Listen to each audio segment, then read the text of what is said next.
Hi అండి, అందరు బాగున్నారా? ఈరోజు మన ఛానల్ వచ్చేసి బ్యాచిలర్స్ కోసం అనమాట. ఇది జస్ట్ 10 మినిట్స్లో అయిపోతుందండి. వెజిటేబుల్ ఫ్రైడ్ రైస్ అనమాట. సో ముందుగా స్టవ్ ఆన్ చేసి ఒక వెడల్పాటి ప్యాన్ పెట్టేసుకొని 4 టేబుల్ స్పూన్ ఆయిల్ యాడ్ చేసుకోండి. నేను ఒక గ్లాస్ రైస్కి ఇక్కడ ఇంగ్రీడియంట్స్ అన్నీ కూడా చెప్తున్నాను మీకు.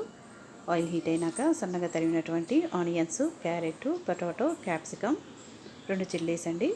ఇవన్నీ కూడా చక్కగా ఫైన్గా మీరు మెల్ట్ చేసుకోండి ఒకసారి. అంటే హాస్టల్స్లో ఉంటారు కాబట్టి బ్యాచిలర్స్ అనేవాళ్ళు కర్రీస్ అవన్నీ కూడా చాలా వర్క్ ఎక్కువ అవుతుంది కాబట్టి ఇలాంటి మనం రైస్ కుక్ చేసుకొని ఇలాంటి ఫ్రైడ్ రైస్ అనేది జస్ట్ 10 మినిట్స్లో అయిపోతుంది అనమాట. ఒకసారి మళ్ళీ ఇలా ప్లేట్ పెట్టేసామనుకోండి, ప్లేట్ పెట్టడం వల్ల ఈజీగా మగ్గవుతాయి మనకి. సో ఇక్కడ రుచికి సరిపడా ఉప్పు, పసుపు, కారం, గరం మసాలా, మిరియాల పొడి ఒక చిటికెడు సరిపోతుందండి. అవన్నీ కూడా చక్కగా ఫ్రై అయిన తర్వాత మనం ముందుగానే కుక్ చేసి పెట్టుకున్నాం కదా రైస్, అది ప్యాన్లో వేసుకొని ఇంక ఇదంతా కూడా ఒక్కసారి కలుపుకోండి. కారం ఇష్టం లేని వాళ్ళు పెప్పర్ పౌడరు ఒక టేబుల్ స్పూన్ సరిపోతుంది. ఇంతేనండి, జస్ట్ 10 మినిట్స్లో అయిపోతుంది. ఇది బ్యాచిలర్ రెసిపీ అని చెప్పొచ్చు.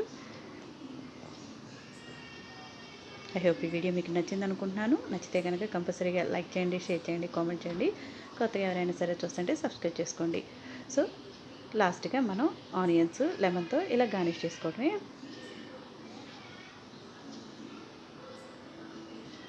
Thanks for watching. Bye bye.